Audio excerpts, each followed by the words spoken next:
tenemos condensado en una sesión para hacer este recorrido por la literatura aragonesa. Y antes de presentar a los intervinientes de hoy, quiero saludar también a los seguidores online y pedirles disculpas porque el día anterior, el día pasado, por problemas técnicos, como ya saben, pues no pudimos transmitir online la charla. No obstante, cuando se suba a YouTube, pues la podrán seguir también todos los seguidores online.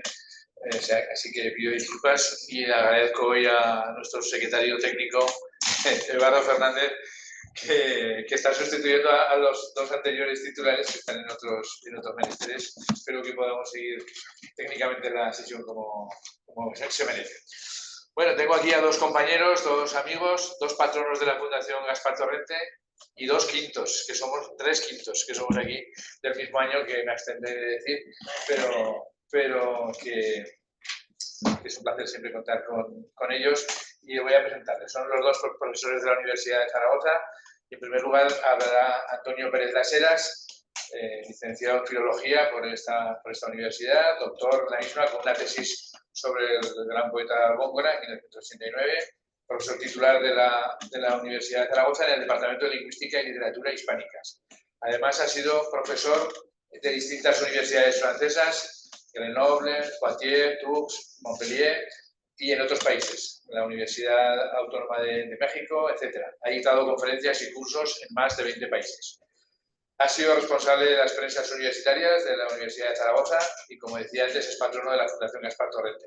Y ha dirigido tesis, ha publicado innumerables artículos y participado en muchas obras colectivas. Voy a destacar de entre sus monografías algunas de ellas relacionadas con la materia. Bueno, pues, Oráculo verbal y textual, 300 perlas sobre el habla de Aragón, Para creernos vivos todavía, José Antonio Laboreta en la memoria, Sin poner los pies en Zaragoza, algo más sobre el Quijote y Aragón, La literatura del Reino de Aragón hasta el siglo XVI, la publicación de Ibercaja del 2003, La Borreta con la voz a cuestas, Baltasar Gracián y Morales, 1601-2001, Poesía aragonesa contemporánea, antología consultada, o Donde perece un dios estremecido, una antología poética editada con Alfredo Saldaña y demás sobre Miguel La Borreta.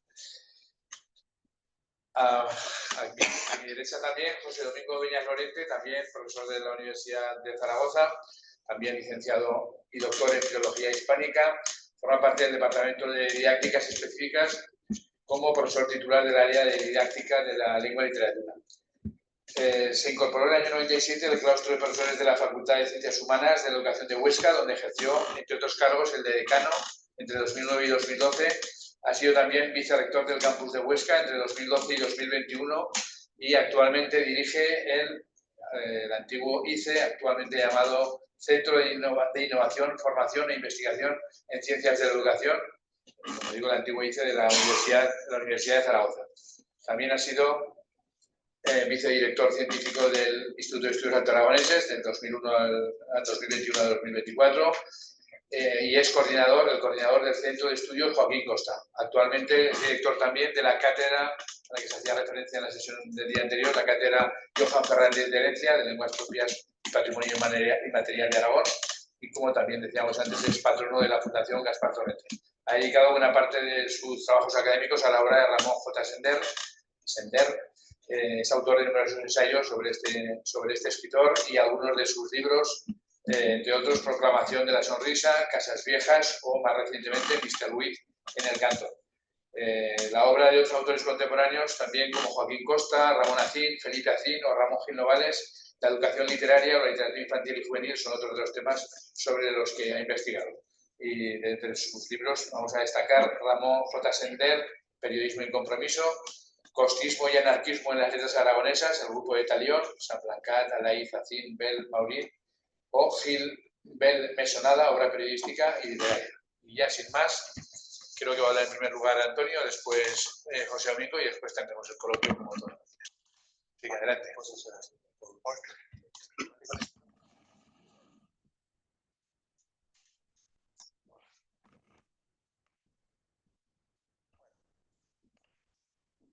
Bueno, lo primero que tenemos que hacer, si hablamos de literatura aragonesa, es pensar en la pertinencia o no pertinencia de una literatura propia, una literatura aragonesa.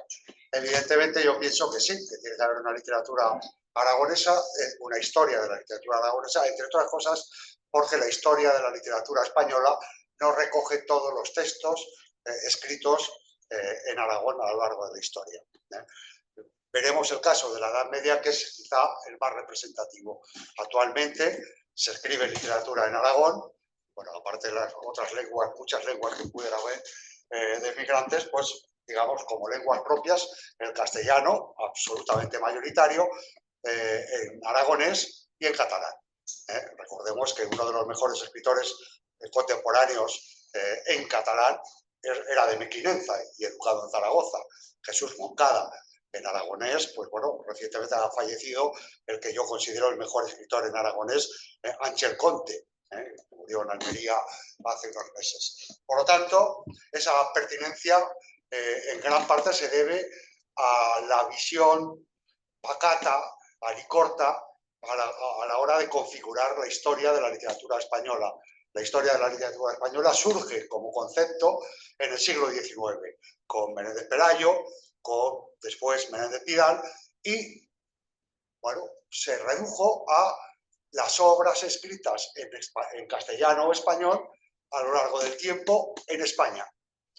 Ni siquiera fueron capaces de decir, bueno, todo lo escrito en español, que entonces cubriría la parte de literatura latinoamericana o hispanoamericana, parte de la literatura de Filipinas, parte de la literatura de Guinea, de la que hoy no tenemos ni idea, o el otro concepto sería el concepto lingüístico o filológico, el otro concepto sería geográfico o político, toda la literatura creada en lo que hoy es España, con lo cual, pues, habría que recoger la literatura en todas las lenguas. No se hizo ni lo uno ni lo otro. Los franceses, que son mucho más listos, dicen, ¿qué es literatura francesa? Todo para nosotros. La escrita en francés, la literatura francófona y todo en la literatura española, el criterio fue mucho más cortoplacista y, por lo tanto, no existe una disciplina que abarque toda la literatura escrita en Aragón a lo largo del tiempo. Vamos a ver el caso de la Edad Media. Bueno, hemos hablado en el título también desde Marcial. ¿Por qué? Hay dos autores latinos, que son Marcial y Prudencio, que de alguna forma fueron considerados, sobre todo a partir del siglo XVI, como ángeles tutelares de la literatura aragonesa. Marcial, escritor de los epigramas, sabéis que nació en Bilbilis, cerca de Calatayud, se fue a Roma, ahí escribió, fue, digamos, un poeta un poco al servicio de los mecenas, escribió sobre todo poesía satírica, que llamó epigramas. Por lo tanto, ese rasgo de literatura epigramática va a ser definido para toda la literatura aragonesa. Aguda, sarcástica, satírica, etcétera, etcétera. Y el caso de Prudencio, que hoy no sabemos si nació en Zaragoza o nació en Calahorra, en Calagurris, lo que hoy es Calahorra, bueno, pues después de perseguir a cristianos, etcétera, etcétera, tiene una reconversión o una conversión y fue el poeta cristiano más prolífico de la antigüedad, ya hablamos del siglo IV. Entonces a él debemos la advocación de ciertos santos aragoneses, como propiamente aragoneses, entre ellos los innumerables mártires, que eran 17, la verdad es que debían haber contado muy poco, porque 17 tampoco son innumerables, entre ellos Santa Engracia, pero también los que fueron quemados en la puerta Cinegia, por eso Cinegia como de cenizas, ¿no? Por eso, al principio. Vamos entonces ya con un recorrido por la Edad Media. Primero, fijaos, no, la primera. Esas. Las distintas lenguas en las que se compone literatura en Aragón en la Edad Media. No hay ningún caso igual. En Castilla podemos hablar de 4 o 5 lenguas, pero en Aragón son al menos 10, 11 lenguas diferentes. Un caso extraordinario. Evidentemente el latín. No solo tenemos una riquísima literatura, poesía en latín, por ejemplo, en Huesca, en la Catedral de Huesca, sino que una de las obras fundamentales de la Edad Media, la Disciplina Clericalis, de Pedro Alfonso de Huesca, está escrita en latín, latín vulgar. Evidentemente en árabe, claro, la parte árabe, cuando se funda el Reino de Aragón, se tiene que inventar pues, una ciudad, Jaca, que tiene que tener su catedral, tiene que tener la visita al Papa, pero al sur estaban los árabes, de lo que es actualmente el territorio de Aragón. Pensad que en el siglo XI, cuando se conquista, en el siglo XI, Zaragoza se constituye en una de las taifas, y es una de las taifas más importantes culturalmente de todo el mundo árabe. Aquí, por ejemplo, en la aljafería se inventó la raíz cuadrada, pero ahí estaba Bancay, ahí estaba bueno, una gran cantidad de poetas, de filósofos que escribieron en árabe. Tenemos en hebreo. La mayor parte de los judíos asentados en Aragón solían adoptar la lengua dominante. Por un lado el aragonés y por otro lado el árabe. Pero aún así, Aragón es una de las pocas, Híjar, curiosamente, una de las pocas ciudades de España, junto con Salamanca, que tenía una imprenta con caracteres hebreos. Que se mantuvo incluso algunos años después de la expulsión de los judíos. El aragonés, evidentemente, el aragonés era la lengua dominante en lo que hoy es el territorio de Aragón y, por lo tanto, es una lengua de cultura. El occitano, ¿por qué? Porque cuando se funda la ciudad de Jaca, al sur están los árabes. Cuando hay que repoblar y llevar gente, ¿de dónde se trae? Del norte. Los occitanos ocupaban lo que era el Burnao, en Jaca, donde está actualmente la ciudadela. Estaban extramuros de la ciudad, y ahí estaban los árabes. Por lo tanto, el occitano, la primera redacción del pueblo de Jaca, por ejemplo, está en occitano. ¿Por qué? Porque eran los que tenían que pagar, los que tenían que cumplir las leyes, etcétera, etcétera. El mozárabe es una lengua mixta que hablan los mudéjares o los mozárabes, que mezcla el árabe con las lenguas romances, el aragonés hasta el siglo XV y a partir del siglo XV el castellano. Provenzal es curioso porque tanto catalanes como aragoneses nos preguntamos muchas veces por qué hay tan poca literatura en Cataluña o en Aragón escrita en catalán antes del siglo XIII-XIV o en aragonés. Sencillamente porque adoptan el provenzal como la lengua de cultura más culta que hay en toda la Romaña. Cuando Alfonso II de Aragón, hijo de Petronila y Ramón Berenguer IV, hereda bueno, se hace rey de Aragón, hereda el condado de Provenza, de Provence, en Francia, y adopta tanto el protocolo como la lengua. La lengua provenzal es la lengua de los trovadores, que iban de corte en corte, iban de la corte franca, la corte italiana, la corte, bueno, de Cataluña, Aragón, Navarra incluso, hablando una misma lengua, cambiando algunas palabras, que se adaptaban, digamos, de una forma curiosa. Entonces, hay mucha literatura en provenzal que, lamentablemente, como en Aragón nunca reivindicamos nada, ha sido apropiada a la filología catalana. Aunque el autor sea Juan de Jaca, Pedro de Monzón, da igual, catalanes todos. Bueno, es lo que tenemos por no hacer ni puñetero caso a nuestras cosas. Es lo que nos merecemos de alguna forma.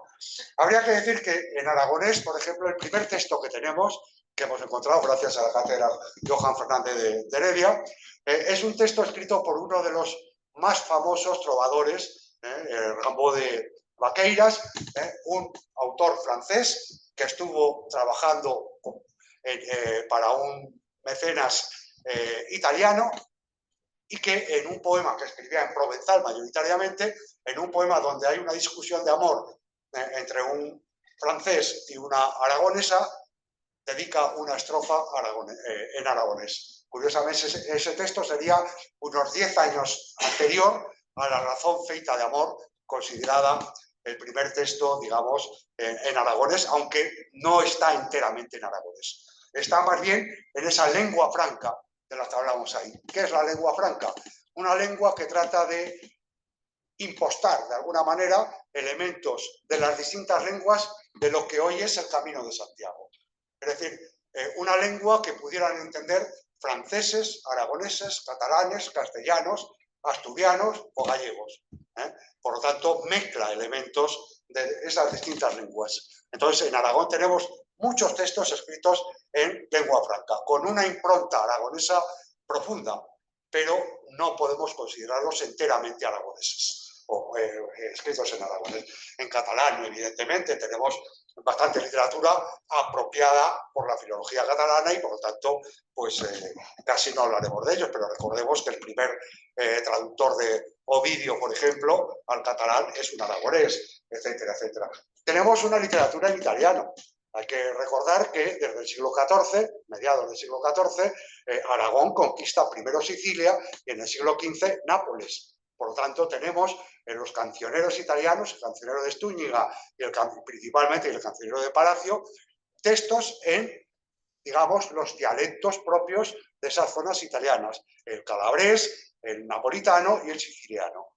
Por lo tanto, hay literatura. Políticamente pertenecerían a Aragón. Y es más, autores aragoneses como Juan de Villalpando escriben en italiano. En gallego-portugués es un episodio curioso, local. Como sabéis, Santa Isabel de Portugal se casa con el rey Dionís o Donís de Portugal. Con ella van una cohorte de poetas que escriben en gallego-portugués y se insultan gallego-portugués. Esteban da Guarda, por ejemplo, le dice a otro poeta, le dice, tú, cabezón aragonés, deja de pensar esto y tal. Bueno, se consideran aragoneses, pero escriben en gallego-portugués. Y evidentemente, a partir del compromiso de Caspe, 1412, a partir del compromiso de Caspe, con Fernando Fernando de Antequera, se produce la castellanización paulatina de Aragón. Por lo tanto, al final de la Edad Media tenemos una literatura también en castellano. Firme y tal. A partir de ese momento, el castellano será lengua mayoritaria. Pasa a la siguiente.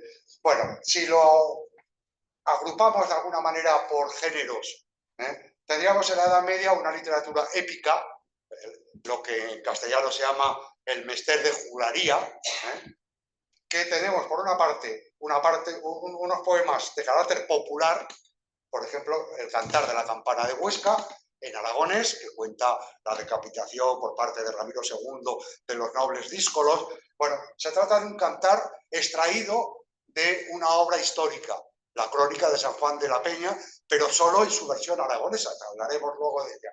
Hay algunos críticos que cuestionan este cantar de gesta, pero yo creo que tanto Ubieto como Alvar rescataron de ahí, se notan perfectamente las rimas. Es decir, cuando el monje correspondiente tuvo que redactar esos episodios, se acordaba del cantar y dice, pues ¿para qué voy a esforzarme más? Y transcribió en prosa el Cantar de la Campana de Huesca. Pero después tenemos una parte culta, el Roldán en Zaragoza. Es curioso, porque siempre se ha considerado francés, provenzal, pero resulta que habla de Zaragoza, que conoce perfectamente la Zaragoza medieval. Y curiosamente, un héroe como es Roldán, un héroe nacional francés, aquí hace el ridículo. ¿Cómo un cantar de gesta va a dejar a un héroe en ridículo? Aquí, por un episodio de amor, porque por cuestión de faldas vuelve a Zaragoza, tiene que marchar trasquilado. Es decir, es un poema casi burlesco hacia un héroe mítico como es Roldán. De alguna forma, pues toda la literatura medieval es una literatura que siempre tiene una finalidad directa y concreta. El concepto de, digamos, de placer estético surge en el Renacimiento. Anteriormente no existía. Entonces, la literatura medieval, hay que decir esto, ¿por qué y para qué? Pues toda el llamado mester de clerecía, literatura escrita en los monasterios, para que los peregrinos fueran a esos monasterios, dejaran sus donativos, etcétera, etcétera. Pero es que eso nos llevaría al poema de Miocid. Hoy, después de todo lo que se le hizo al manuscrito, al único manuscrito descubierto en el siglo XVIII, al que le echaron hasta ácido porque faltaba una C y tenía que ser más tardío, pues resulta que es del siglo XIII, de principios del siglo XIII. La reconquista de Valencia se produce en 1328. Valencia la conquista el Cid y a la muerte del Cid en 1198 la vuelven a retomar los árabes. ¿Para qué se escribe el poema de Cid? Para que la gente próxima a Valencia se aliste y reconquiste Valencia. Por lo tanto, ¿quién escribió el poema de Cid? Pues un aragonés cercano. ¿Y en qué lengua? En una lengua franca, para que lo entendieran los conquenses, los de Guadalajara, los de Teruel, y conquistaran. Es curioso que aparezcan muchos aragonesismos en el poema de Cid, como Isir, Salir, que se ha quedado como valencianismo, curiosamente, y es curioso también pues, que la descripción de las tierras aragonesas se haga con una exactitud tremenda, mientras que de Burgos a Aragón parece que no haya espacio. O sea, hay cosas que habría que cuestionar. No digo nada, simplemente lo cuestiono. La historiografía, tenemos muchos textos, pero, por ejemplo, importante es la crónica de San Juan de la Peña, en aragonés, pero bueno, en realidad se escribió en latín y se tradujo a las dos lenguas propias, catalán y aragonés, para que luego digan que no existe. Ya había conciencia, por ejemplo, aquí en el siglo XIV, plena conciencia de la distinción entre una lengua y otra. Por ejemplo, la crónica de Jaime I, es un título muy largo en catalán. Tiene la novedad de que el propio rey, digamos, dicta a un secretario su propia vida. Entonces, la lengua dominante ahí es el catalán. Pero cuando aparecen caballeros aragoneses, se respeta la lengua aragonesa. Incluso cuando aparecen caballeros castellanos, se transcribe en castellano. Con lo cual, hay una plena conciencia, estamos en el siglo XIII, de la diferencia entre lenguas. Ya antes, Jordi de Sant Jordi, autor catalán, por ejemplo, de los Somni, una obra impresionante, fue secretario de la reina Leonor y secretario de varios reyes de Aragón, y dijo que tenía que demostrar que era capaz de leer y traducir y escribir en las tres lenguas del reino: yatí, catalán, aragonés. Es decir, en la Edad Media hay plena conciencia de las lenguas y de la diferencia de estas lenguas. Y en esta obra lo vemos clarísimamente. Si el caballero que habla es aragonés, se transcribe en aragonés. Si es catalán, se transcribe en catalán. Y después tenemos a Juan Fernández de Heredia, Johan Fernández de Heredia, como queramos llamarlo, que es un caso único. Sería el Alfonso X el Sabio en Aragón. Vivió prácticamente todo el siglo XIV. La mayor parte de su obra se escribió en un taller, en una scripta, en Aviñón, en el sur de Francia, sede papal en este momento. Juan Fernández de Heredia fue secretario del Papa, fue secretario y embajador de los reyes de Aragón, fue el primer conquistador de Atenas, fue el primer occidental en traducir el griego clásico. Y la lengua traducida no fue el castellano ni el francés, fue el aragonés, su aragonés. Evidentemente, su aragonés es un aragonés muy culto, lleno de greguismos, de latinismos. Bueno, y lamentablemente murió en 1390 y algo, y en 1412 se produce la involución del aragonés y la, digamos, suplantación por el castellano en los estamentos cultos. Por lo tanto, su esfuerzo fue un fracaso. Pero escribió más de 150 obras de carácter histórico, no todas son históricas. Su propósito fue aportar a Occidente, al aragonés, digamos, toda la cultura grecolatina, principalmente la griega. Tradujo a Plutarco, tiene libros sapienciales, por ejemplo, Rand de Flos, que me parece magistral. Es una personalidad interesantísima y, curiosamente, nadie lo conoce, como tantas cosas. La anterior todavía. Poesía agiográfica. Agiográfica significa de santos. Es decir, la literatura surgida de los monasterios, con una finalidad clara, que es que los peregrinos fueran a esos monasterios, aportaran sus donativos. En primer lugar, el que se considera primer texto de toda la Romaña, editado en Francia en 1920 y tantos, la Chanson de Saint-Foy d'Agen, escrita en provenzal, considerado francés, pero curiosamente habla del Pirineo, habla de Santa Fe, tenemos un monasterio de Santa Fe aquí al lado, que es una santa que no es común, por ejemplo, en el resto de España, y el poema está ubicado en todo el Pirineo aragonés. Por lo tanto, lo lógico es que esa canción surgiera de un monasterio, no sabemos de cuál, del Pirineo aragonés. Y sería el primer texto de toda la Romaña, un poema hagiográfico. Tenemos Santa María Egipciaca, escrito pues, en una lengua franca con muchos aragonesismos. O tenemos un libro curioso, que veremos alguna cosa, el libro de Tres Reis d'Orient, o libro de la infancia o muerte de Jesús, que es como lo tituló Manuel Alvar, sin venir a cuento, porque de la muerte de Jesús no habla de nada. Pues tenemos ahí una lengua franca muy cercana al aragonés. Curiosamente, los catalanes dicen llibre de Tres Reis d'Orient y dice que está escrita en catalán, pero ya veremos que eso es falso. Siguiente. Bueno, tenemos una poesía trovadoresca, la de los trovadores, escrita mayoritariamente en provenzal. Tenemos el nombre de muchos trovadores aragoneses, pero no podemos ascribir la obra a los autores. Tenemos por un lado autores y por otro lado una obra impresionante que ha trabajado Martín de Riquer y que figura como filología catalana, la mayor parte. Bueno, tenemos una poesía del camino, o que yo llamo poesía del camino. Ahí estaría la razón feita de amor, razón de amor, o la siesta de abril, en lengua franca también muy cercana al aragonés. Ahí tenemos todos los rasgos propios de la gramática aragonesa, la I locativa, el E partitivo, los participios eito, etcétera, etcétera, que marcan claramente la procedencia aragonesa. Es un texto precioso, pero además un texto que no se parece en nada a la literatura española.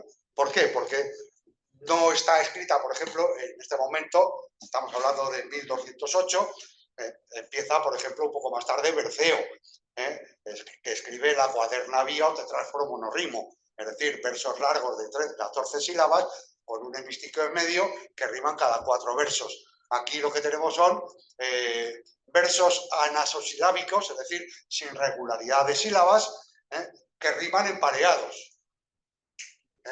Es un modelo provenzal, no es un modelo ibérico, es un modelo provenzal. Bueno, la cuentística, Pedro Alfonso de Huesca, y la disciplina clericales. Este personaje es el primero que recoge la tradición árabe y a través del árabe la India del Pachatandra, la árabe de las 1001 noches, y la pone a disposición de un concepto pedagógico, digamos.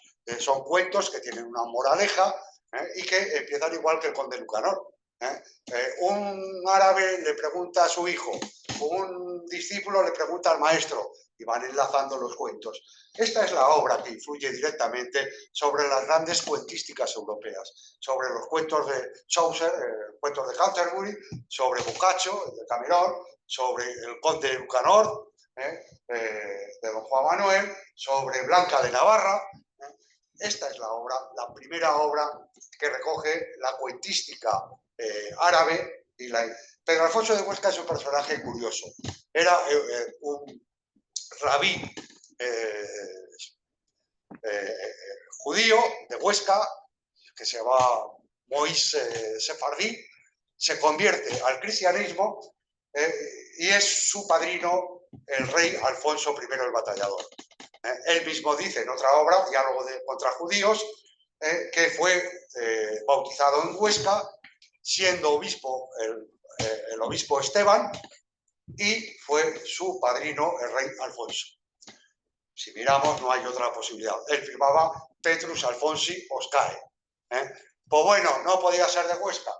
Lo han hecho de Osma, de Ostia, de 20.000 sitios, de Huesca no podía ser, cuando no hay lugar a dudas de que era de Huesca. No tenía ni calle en Huesca. Le tuve que decir yo a la concejala que le pusiera una calle, le puso una callecita, pero bueno. Perdón, Antonio, que tenemos un pequeño problema. Voy a ver si lo puedo empezar, porque si aquí no nos está viendo la diapositiva en el online. Un segundo, a ver si lo puedo actualizar.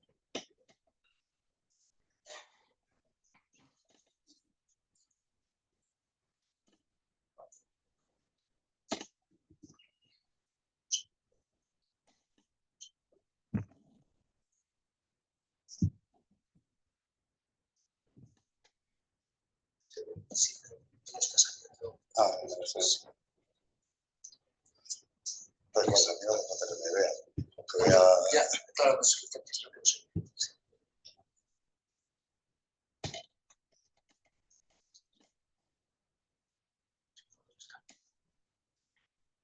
Se está viendo.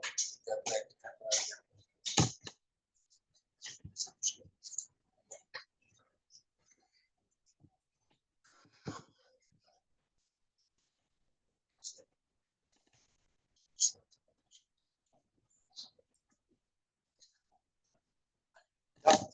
Bueno, después tenemos una literatura de la etapa napolitana.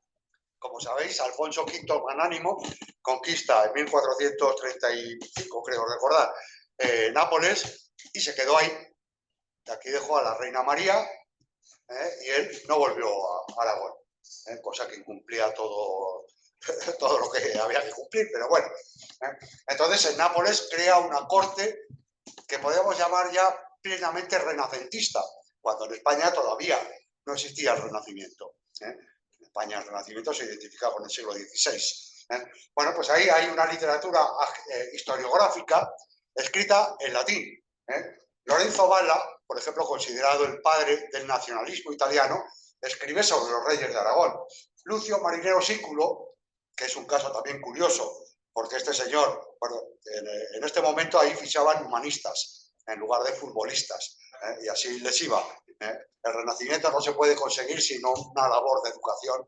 A partir de los estudios humanitatis en Aragón hubo una proliferación tremenda, ¿no? Pues este Lucio Marinero Sículo fue un humanista napolitano, fue fichado por el virrey de Aragón, y fue, digamos, el primer corrector en latín de las imprentas zaragozanas. Después fue fichado por los Reyes Católicos y fue el preceptor de príncipes de Boscán o de Garcilaso, por ejemplo. Un personaje curioso. Después, más interesante, desde nuestro punto de vista, pues sería la poesía de cancionero.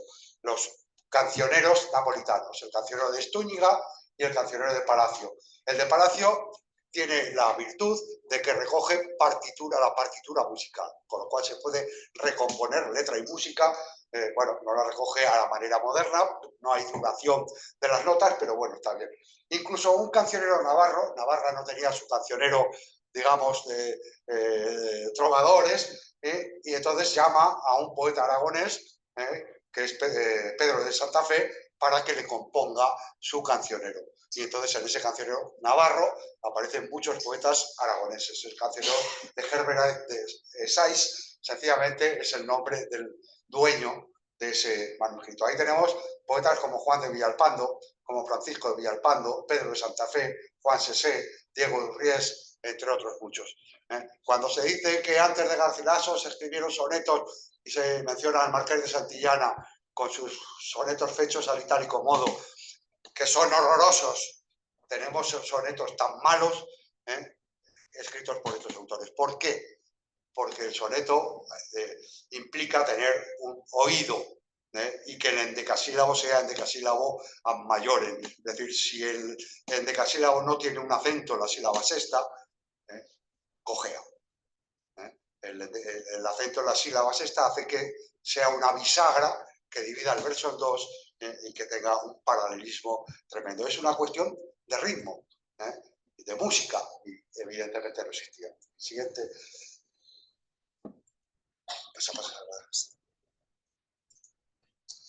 Bueno, tenemos también una peculiaridad, la literatura aljamiada. ¿Qué es la literatura aljamiada? Es la literatura escrita en romance, aragonés o castellano, hasta el siglo XV, a partir del XV, pero con grafía árabe. O también hebrea, pero sobre todo árabe. Y lo curioso es que este fenómeno, hasta donde llegan nuestros conocimientos, solo se produce en Aragón. Pensad en el Quijote, cuando Cervantes, el narrador de la obra, ha acabado su materia, tiene que ir al Zoco de Toledo, donde consigue un manuscrito árabe, aljamiado, que da continuación a la obra. Bueno, pues ese fenómeno solo se produce en Aragón. Es una especie de criptografía.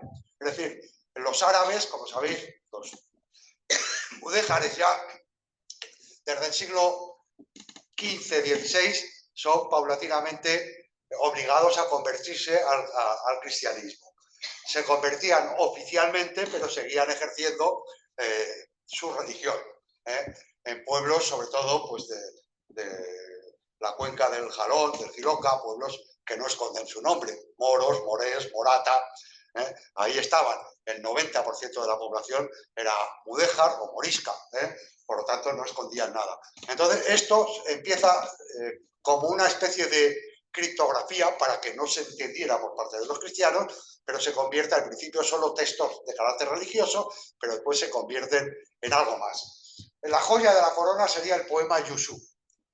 Fijaos, el único, no es el único, pero bueno, el principal poema en Aragón, escrito en tetráforo monorrimo, en cuaderna vía. Empieza diciendo, en alabanza de Alá. Cuando estudiamos la historia de la literatura española, nos dice, mester de clerecía, surgía de los monasterios, evidentemente cristianos, y el texto más importante que tenemos nosotros es un texto árabe. Cuenta la historia de José, del Antiguo Testamento, su madrastra Putifar, que fue abandonada en el desierto, bueno, pero es un texto aljamiado. Tenemos también el Canto de la Luna, de Mohammad Marodam. Son textos que se han descubierto de forma accidental, desde finales del siglo XIX, al caerse una casa, al hacer reformas. Este caso, por ejemplo, bueno, no me acuerdo ahora en qué pueblo, pero bueno, también de la cuenca de ahí, pues estaban tirando una casa, el cura pasa por esto y se encuentra con un cartapacio envuelto en cuero y ve que está en árabe. Se lo enseña a un discípulo, a un conocido del pueblo que estudiaba árabe, se lo llevan al catedrático de la Universidad de Zaragoza de árabe, resulta que es un texto aljamiado. Un texto absolutamente contemporáneo a la expulsión. La expulsión de los moriscos se produce en 1610 en Aragón, 1609 en Castilla. Por lo tanto, es curioso. ¿Por qué? Porque tenemos otro texto idéntico en África, en el norte de África, pero con caracteres latinos. Es decir, ahí en África ya no hacía falta la criptografía y por lo tanto no tenían que ocultarse. Y tenemos también las coplas del Alifante o coplas del peregrino del Puello de Monzón. También otro caso curioso, un peregrino del Puello de Monzón que va a hacer su viaje obligado a la Meca. Cuando vuelve, sus correligionarios han desaparecido porque han sido expulsados. Bueno, es una historia de viajes escritos en coplas castellanas, muy curioso. Pues evidentemente tenemos un gran romancero aragonés, con más de 500 romances que habría que editar y tal. Y por otro lado, claro, Menéndez Pidal dijo, el romancero género eminentemente castellano. Pues no, tenemos romances en portugués, en catalán, y los debimos tener en aragonés, lo que pasa es que el romance, al ser oral, se va adaptando a la lengua de cada momento. Tenemos romances magistrales como pues la doncella guerrera y otros muchos. Por otra parte, el primer romance transcrito que conocemos está transcrito en la Corona de Aragón. Un estudiante menorquí, Joan de Olesa, que aburrido de las clases en Padua de Derecho, pues transcribe un romance en catalán mallorquín. Pero es que a partir de ahí el siguiente es zaragozano, un notario que en un protocolo escribe un crimen de 1492. El siguiente, zaragozano también. La primera publicación de romances se produce en Amberes, pero la siguiente, Zaragoza, Esteban de Nájera. Es decir, el romancero nuevo, donde participa Góngora, Los Argensola, Salinas, el propio Cervantes, la primera edición se produce en Huesca, 1589, por Juan de Borja, natural por Juan de Moncayo, natural de Borja. Es decir, bueno, no hay un romancero aragonés también importante.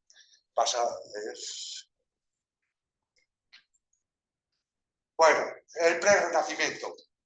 Pues podemos decir que hay un prerrenacimiento aragonés con Juan Fernández de Heredia.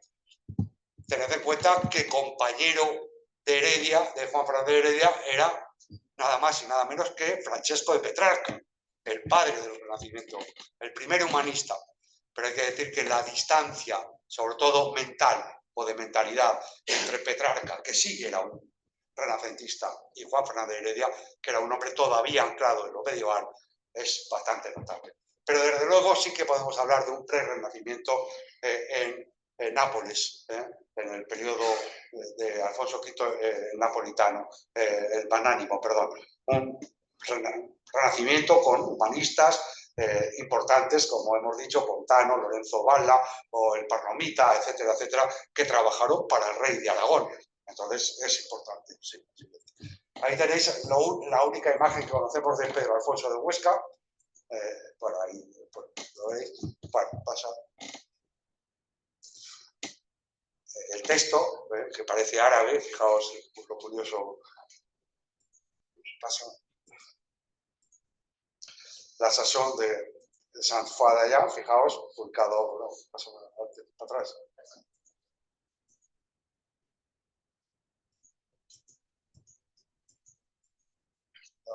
Ahora para adelante. Otra. Vale. Publicada como texto francés, fijaos que es Le Classique, bueno, lo pone arriba, Le Classique français du Moyen Âge, los clásicos franceses de la Edad Media. Y el texto es evidentemente aragonés. Hay una edición moderna, pero desde 1920 y tantos no hay otra edición. Pasa. Ahí tenéis el texto con una legir, audí, oí, decir, algunos, bueno, es curioso, bajo un pino, pues. Ahí, siguiente. Ahí tenemos,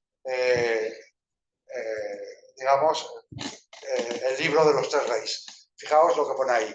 Y si comienza, la raya en la E significa, como en la N, que falta una letra, lo libre de tres reyes de Oriente.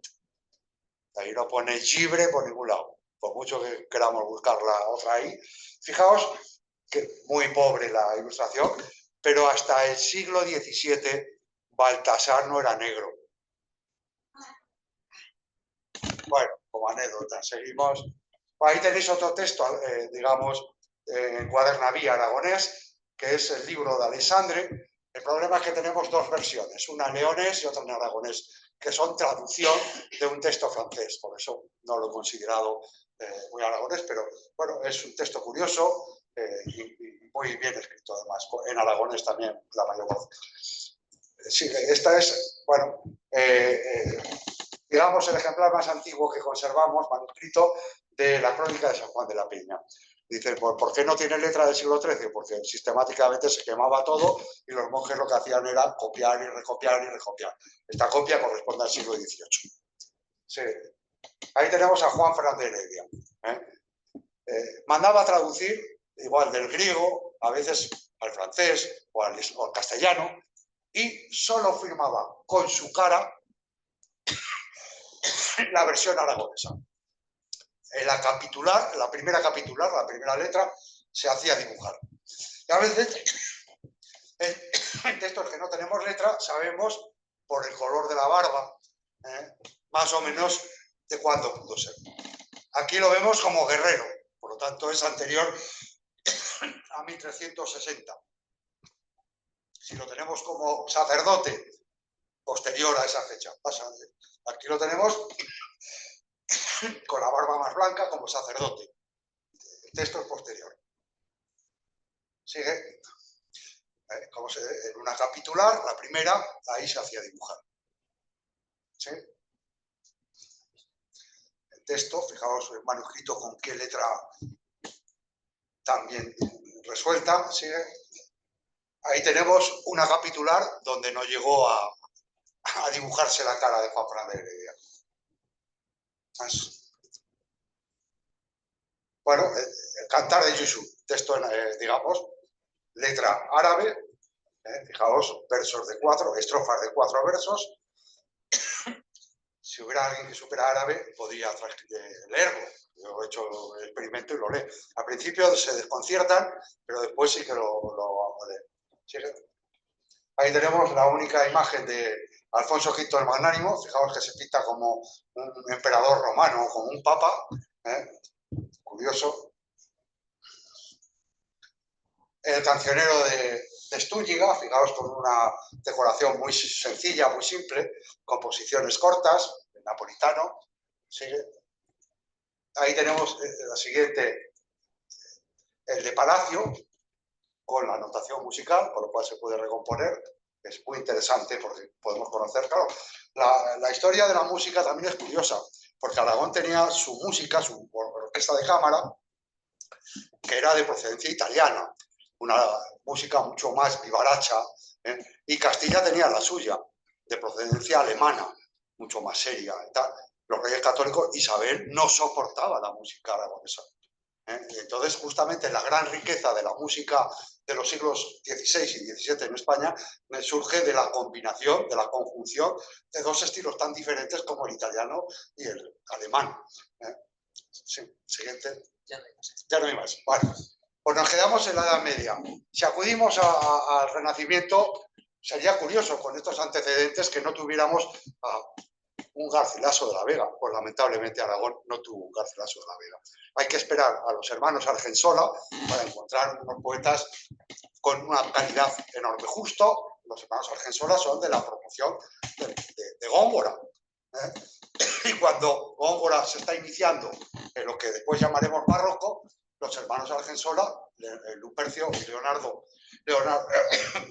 y Bartolomé Leonardo, que es apellido de Argensola, están todavía en un pleno renacimiento. Lo que tenemos al principio del Renacimiento en Aragón son justamente personas que todavía dudan, tienen un problema de diglosia tremendo, es decir, no están seguros escribiendo en castellano. Por ejemplo, Jaime de Huete, que escribe 2 obras de teatro, y dice: pido perdón porque mi castellano no es lo suficientemente bueno porque soy de natural de lengua aragonesa. Lo mismo encontramos en Jerónimo Ximénez Urrea, etcétera, etcétera. Por lo tanto, repito, en el Renacimiento sí que vamos a encontrar una gran literatura en latín. En latín. Palmireno, Sobrarias, Domingo Andrés, Serón, un montón de autores que escriben en latín, igual por no estar muy seguro en el castellano. Palmireno, Juan Lorenzo Palmireno, catedrático después de la Universidad de Valencia, escribió en castellano, en latín y en valenciano, en catalán valenciano. Y bueno, es un autor que no está editado y que merecería ser editado. Si acudimos a un autor importante de los siglos de oro, Aragón, evidentemente, sería Gracián. Gracián es todo.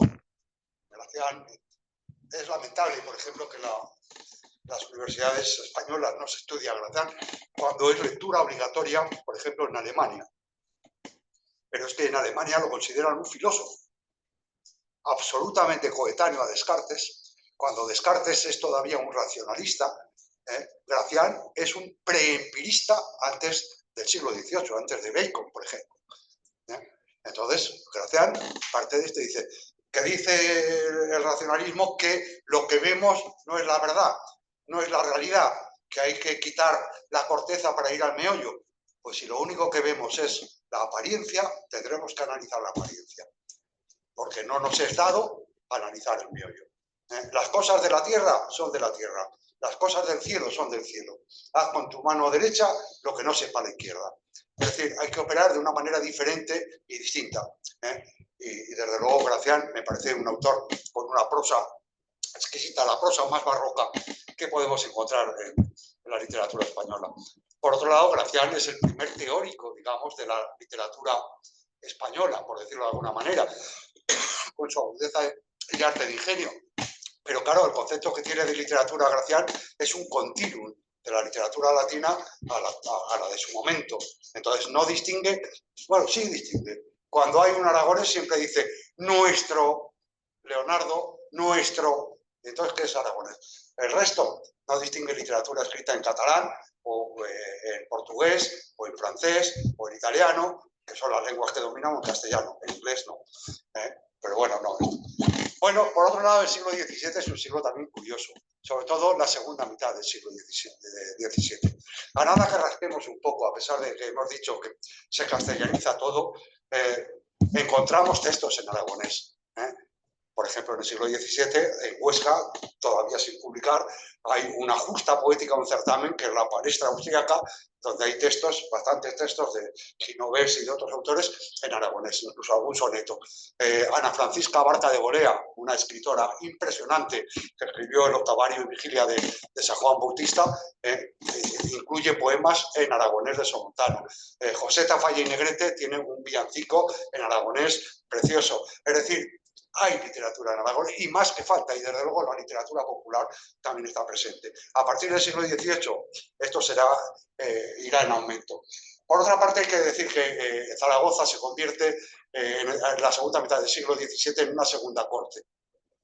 De alguna forma, los reyes o la monarquía opta por Zaragoza como segunda corte para atraer a los nobles catalanes desafectos, como sabéis, con la guerra de Cataluña de 1640. Entonces, en Zaragoza hubo mucho dinero para justas literarias, para certámenes, y hay una playa de poetas bastante desconocidos, como, bueno, pues Bartolomé López de Gurrea, José Sánchez, Tafalla y Negrete. Pues podemos sacar una lista de 20, 20 y tantos poetas muy, muy interesantes. Si acudimos al siglo XVIII, una figura extraordinaria, Luzán. Ignacio de Luzán, que es una figura fuera del contexto de la literatura española. ¿Por qué? Porque se cría en Italia, con un hermano suyo cura, porque su padre, que había apoyado al archiduque Carlos en la guerra de sucesión, pues ve que puede correr peligro y su hijo se educa en Francia. Publica la poética. La poética de 1737 en España, en aquel momento no la entendió nadie. Nadie, porque en España en ese momento seguía el barroco, el barroquismo, además epigonal más lamentable. Fue la segunda edición, manipulada por su hijo y algunos amigos, la que sí que influyó realmente. Pero Luzán es también poeta, y lamentablemente está sin editar. Hay un manuscrito en la Biblioteca Nacional de Madrid con muchísima poesía. Escribió obras de teatro, escribió prosa, una prosa exquisita también. Las Memorias de París, por ejemplo, las Memorias Literarias de París, es la mejor prosa del siglo XVIII. Bueno, yo no sé, podríamos continuar, pero si no, no te dejo tiempo a ti. Vale, tú. Gracias.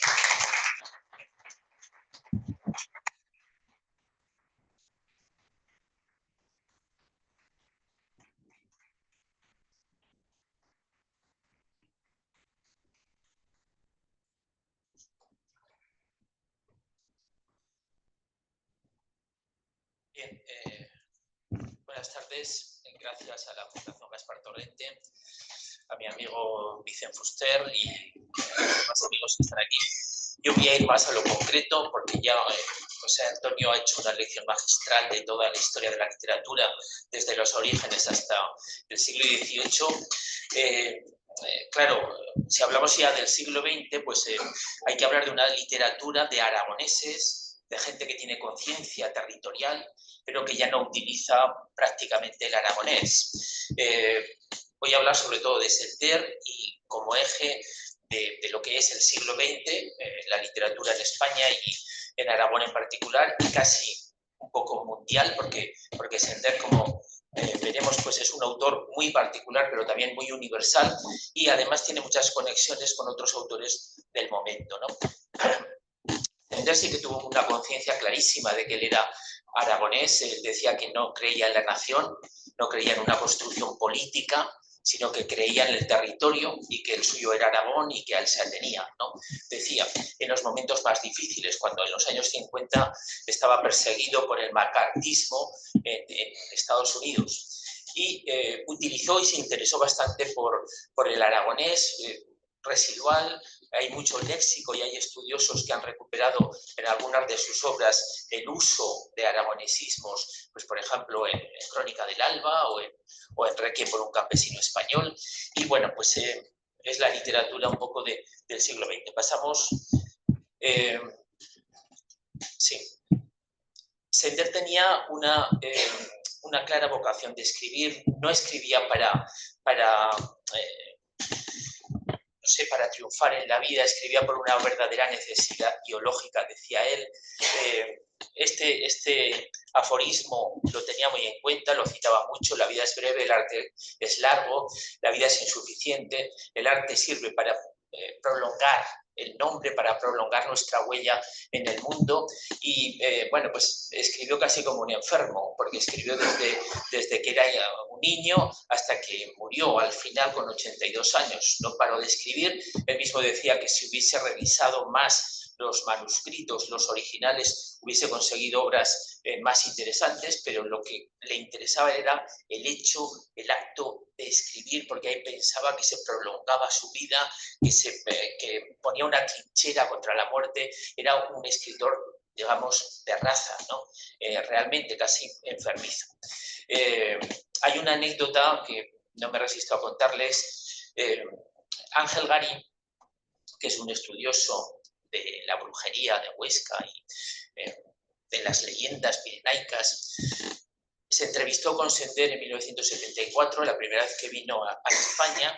Le pidió una entrevista porque Sender acaba de publicar una novela que era Bizancio, y en esa novela había incorporado muchas leyendas pirenaicas. Entonces Ángel llevaba un guión para hacerle la entrevista, pero enseguida se dio cuenta que cada pregunta Sender respondía con una conferencia. Entonces dice que renunció a preguntarle, simplemente que le dejó hablar y hablar y hablar hasta que acabó la entrevista, ¿no?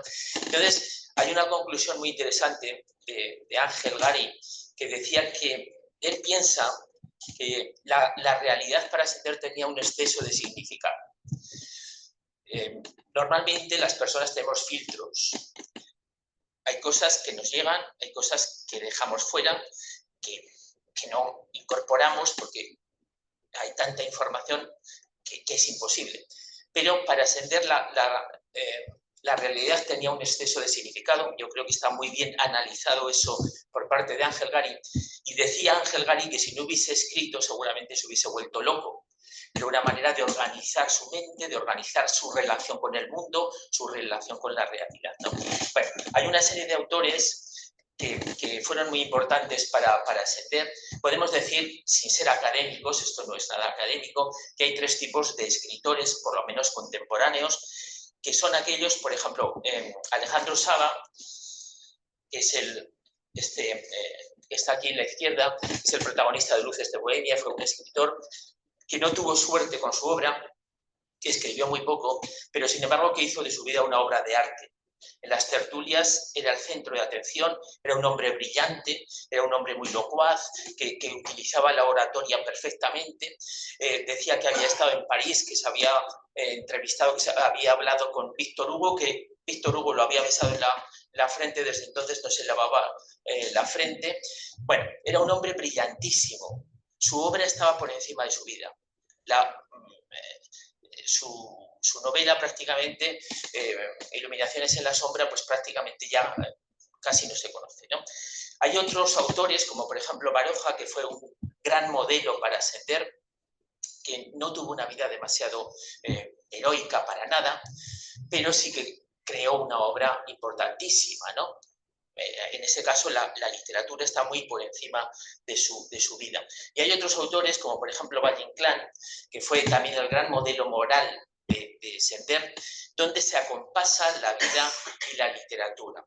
Valle Inclán pues, ha dejado una obra magnífica, extraordinaria, de lo mejor del siglo XX, y al mismo tiempo su vida también era un hombre tremendamente locuaz, tremendamente ocurrente, tremendamente ingenioso, que iba a una tertulia y se convertía en el centro continuamente. de manera natural, ¿no? Bueno, pues estos autores que acompasan un poco su vida y su obra, que las dos facetas son interesantes, yo creo que también en esa categoría podemos incluir a Sender, o podemos incluir también a Costa. Sender, a pesar de él mismo, tuvo una vida realmente novelesca, muy dramática, como veremos. Muchos de sus personajes no llegan a ese nivel de drama que tuvo que soportar él en realidad, ¿no? Y como decía, pues bueno, su vida es interesante y en buena parte lo que hizo fue escribir siempre de sí mismo, de sus circunstancias, de lo más próximo, ¿no? Bueno, y cuando Sender se abre un poco al mundo de la cultura, en el Alto Aragón pues era imposible, en Aragón en general, imposible eludir la influencia de una personalidad enorme como era la de Joaquín Costa. Joaquín Costa en vida fue un hombre incomprendido, casi nadie le hacía caso. Sin embargo, cuando muere, se inicia enseguida un proceso de mitificación rapidísimo y de mistificación, de falsificación de algunas de sus grandes frases, de manera que con una frase de Costa se quería respaldar una iniciativa política o se quería respaldar la iniciativa política contraria a veces, ¿no? Entonces, bueno, es muy claro lo que pasó en el entierro de Costa. Supongo que más o menos lo saben, pero lo recuerdo muy rápidamente. Costa, sobre todo al final de su vida, era un hombre pues, que había intentado pues, muchas cosas en política, que había intentado, era sobre todo un reformista, no era un teórico, era un hombre que quería transformar la vida de sus coetáneos, básicamente el pequeño campesinado altoaragonés, que estaba sumido en la pobreza. Su familia, la familia de Joaquín Costa, era pobre estructuralmente, no porque no trabajaran ni porque tuvieran mala suerte, era pobre porque no podía salir de la pobreza, de no ser que interviniera el Estado, interviniera la administración, y eso es lo que él propone, ¿no? Entonces, a partir de una crisis de los años 80, una crisis en la agricultura brutal en Aragón, Joaquín Costa se pone a estudiar, y se pone a estudiar de todo, ¿no? Se pone a estudiar los dialectos de transición que él escucha en Graus, antropología, derecho, sociología, historia, pero no para ser el más sabio o el más culto del momento, sino para transformar realmente la realidad, ¿no?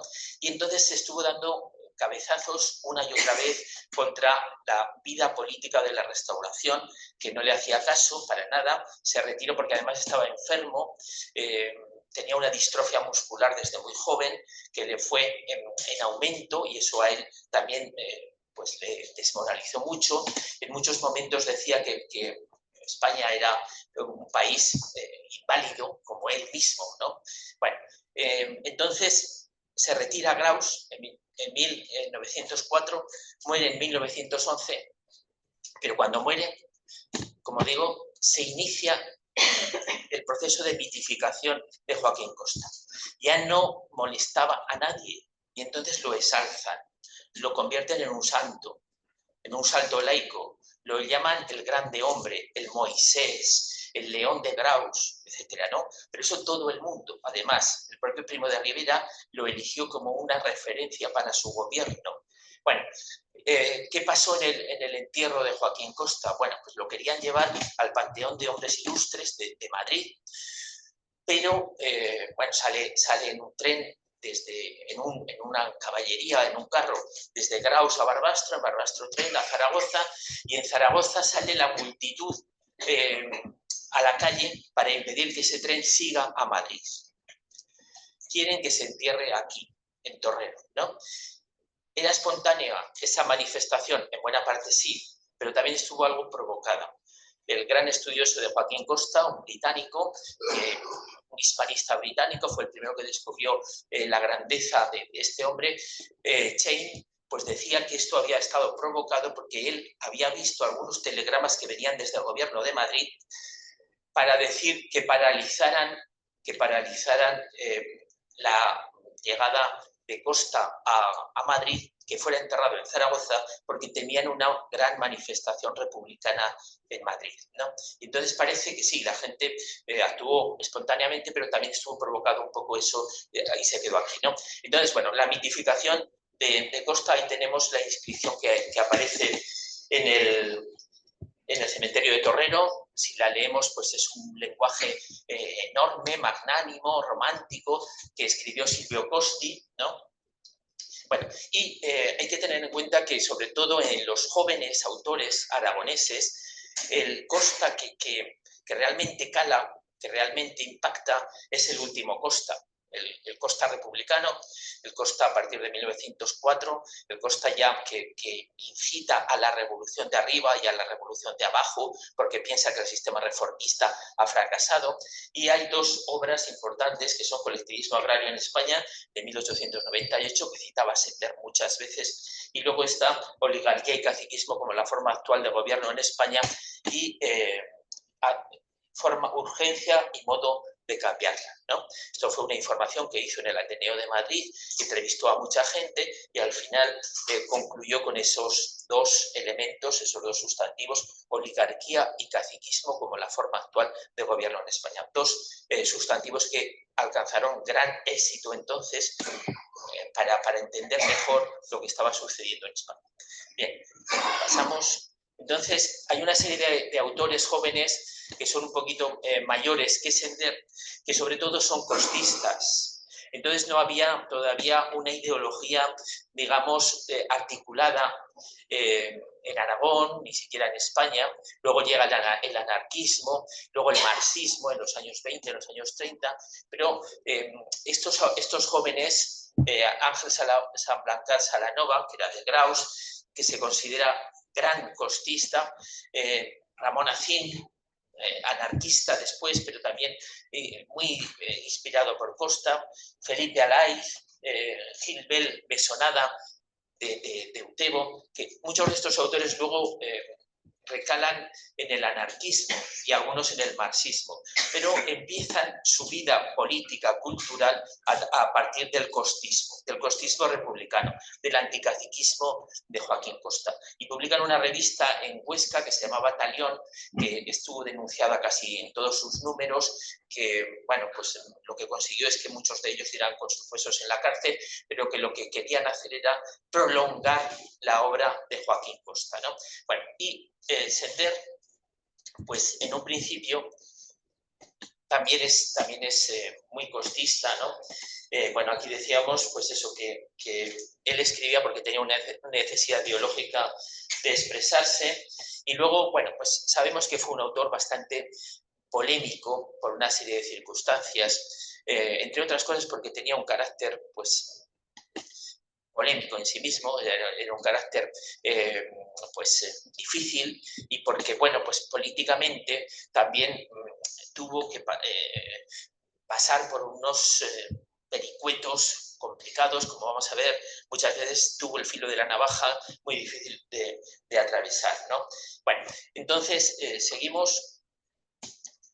Él decía que su vida había estado en medio de la refriega, que si algo no era un burgués y que no tenía ninguna nostalgia de haberlo sido, que se identificaba con el pueblo porque le parecía lo más noble, y la verdad es que vivió buena parte, toda su juventud en Aragón, y además en muchos lugares, porque su familia, que eran de agricultores de Alcolea de Cinca, tanto su padre como su madre, ya se habían redimido un poco del trabajo de la tierra, pero estaban muy vinculados al mundo rural. Su padre era secretario de ayuntamiento, su madre era maestra, tuvieron 19 hijos, sobrevivieron solo 10, pero para alimentar a 10 también tenían que trabajar lo suyo, ¿no?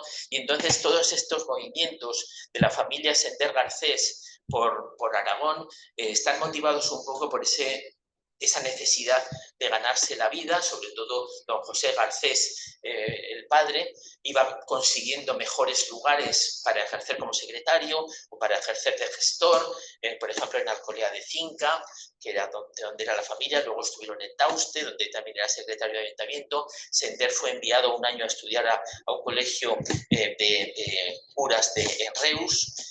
bueno, estuve en Zaragoza entre 1914 y 1918. Aquí no pudo terminar el bachillerato, coincidió en el instituto con Buñuel, por ejemplo, que Buñuel venía, era un año mayor, pero venía un poco rebotado del colegio de jesuitas. En parte lo echaron, en parte se fue él, y coincidió con Sender en sexto curso. Sender no le tuvo mucha simpatía a Buñuel, no se sabe muy bien por qué. Buñuel le tenía más simpatía a Sender, y sin embargo no es una relación que tuviese reciprocidad, ¿no? Bueno, entonces aquí hubo unos altercados en el instituto, le culparon a Sender porque escribía sobre Kropotkin en una revista y le suspendieron unas asignaturas, tuvo que marcharse a Alcañiz a terminar el bachillerato. Luego, pues podía haber estudiado letras, que era lo que quería estudiar en Madrid, podía haber estudiado aquí, pero quiso conocer la corte, quiso conocer los últimos años de la bohemia madrileña, de la Belle Époque, y allí estuvo también en 1918-1919, pues publicando ya una serie de cuentos, de artículos en algunos periódicos del momento que cobraba, y al mismo tiempo trabajaba en una farmacia, lo que se llamaba mancebo de botica. Estaba pues allí, tenía una especie de cuarto, trabajaba en la farmacia, le daban la comida y le pagaban algo para sus gastos, ¿no? Entonces estaba en una farmacia de Zúñiga, que era un señor de Béjar, de Salamanca, pero un día tuvo un error a la hora de expedir un medicamento, casi se carga a Cambó, nada menos, a Francisco Cambó, Francesc Cambó, y entonces eso pues no se lo perdonaron, le dijeron que bueno, que iban a pensar que él, como era de Salamanca, el señor Zúñiga, pues era anticatalanista, entonces se dieron cuenta a tiempo, pero a Sender pues lo echaron, ¿no?, de la farmacia, y estuvo viviendo bastante tiempo en el Retiro, estudiaba en el Ateneo, publicaba y le pagaban, con eso iba viviendo, pero se enteró su padre en Huesca, que ya estaban en Huesca, de que la vida de su hijo era muy precaria, que lo veían durmiendo en los bancos del Retiro, y un día fue a buscarlo y se lo llevó a Huesca, ¿no? Bueno, allí pues siguió escribiendo en un periódico que se llamaba La Tierra, que su padre era gerente de la Asociación de Labradores y Ganaderos del Alto Aragón y tenía este periódico, y allí pues así como en Madrid había sido periodista, articulista de España Nueva, que era un periódico republicano, radical, anarquista, en Huesca pues asumió la ideología de La Tierra, que era más bien conservadora. Él lo que quería básicamente era seguir escribiendo, era escribir, ¿no? Bueno, tuvo que ir a Marruecos para cumplir el servicio militar. Allí también escribió, en todas las partes donde vivía escribía. En Alcañiz también dejó huella de sus poemas, en todos los sitios, ¿no? Bueno, y cuando vuelve ya se instala en Madrid, porque tenían un conocido de Urgoiti. Pasamos a la siguiente diapositiva. Bueno, esto es todavía en Zaragoza. Sí, aquí publicó el primer cuento, cuando solo tenía 15 años, en un periódico que se llamaba La Crónica de Aragón, que dirigía José García Mercadal. Y dice que llevaba los cuentos todavía en pantalón corto. Y decía, esto es del señor Sender.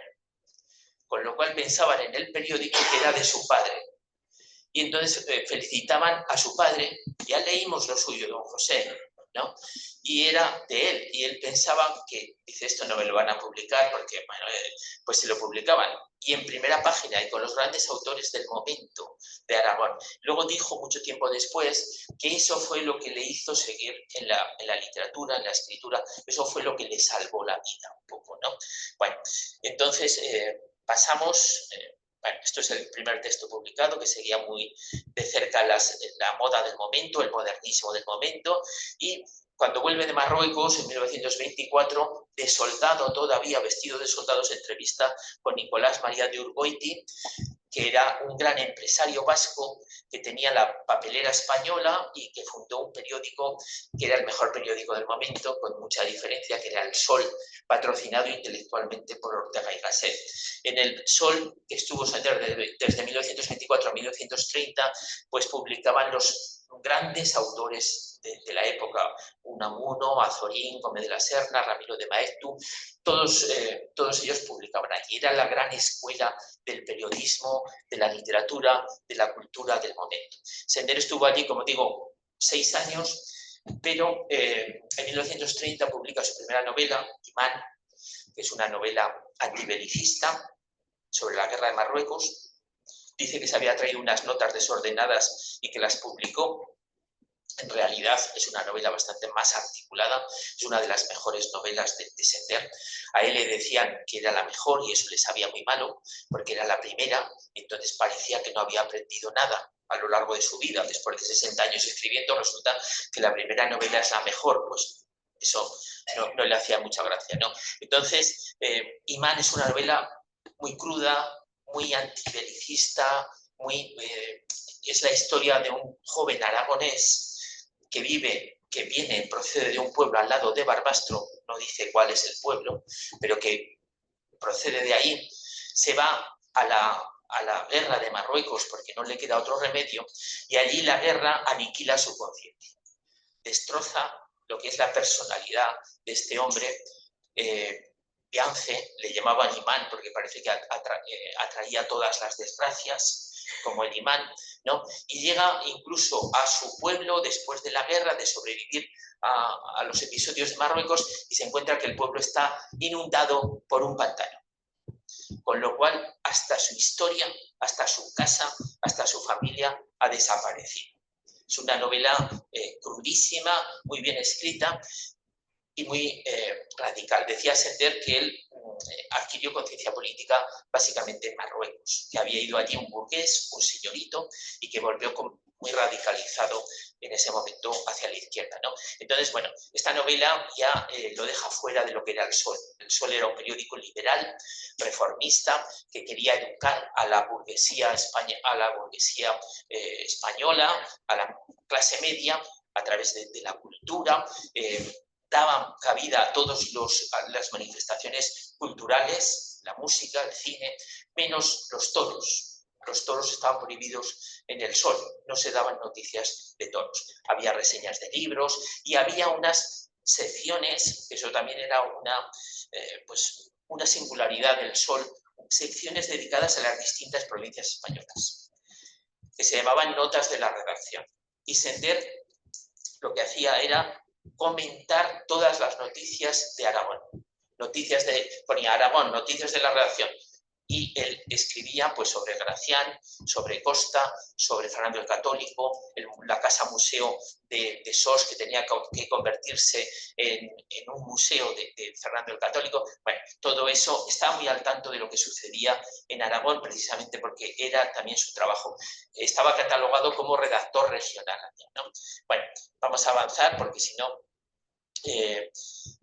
Sender, como otros del momento, pues desde el costismo entra en el anarquismo. Eso pasa con unos cuantos autores de la época. Él dice que conoció a unos anarquistas que habían ido a Madrid desde Barcelona y que cubrió la noticia como redactor, y sin embargo se quedó totalmente hipnotizado con la personalidad de estos, Juan Peiró, Joan Peiró y otros, Ángel Pestaña, etcétera, con los que luego pues, tuvo una relación de amistad, ¿no?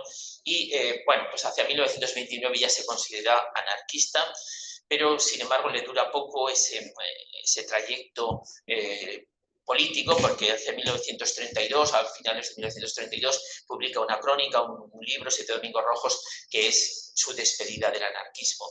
Y lo que hace, como otros muchos, se está convirtiendo en un compañero de viaje del comunismo, de la Internacional Comunista, del Partido Comunista. Hubo muchos autores en aquel momento que siguen ese recorrido igual que Sender. Y Sender, lo que pasó, como otros muchos, es que luego salió traumatizado de esta experiencia como compañero de viaje. Se podía ser compañero de viaje del Partido Comunista, de la Internacional Comunista, pero era muy difícil alejarse en aquel momento, por lo menos impunemente, de ellos, porque lo que hacían era básicamente pues, tratar de difamar. Bueno, pasamos... Bueno, en la época republicana, Sender era entre los jóvenes seguramente el autor más importante, tanto en el periodismo, hizo reportajes, sobre todo pues, Viaje a la aldea del crimen, sobre casas viejas y demás. Ganó el Premio Nacional de Literatura en 1935 por Mr. With en el Cantón, que es una novela sobre la Primera República, el Cantón de Cartagena. Seguimos adelante. Allí, en la guerra, pues bueno, tuvo pues,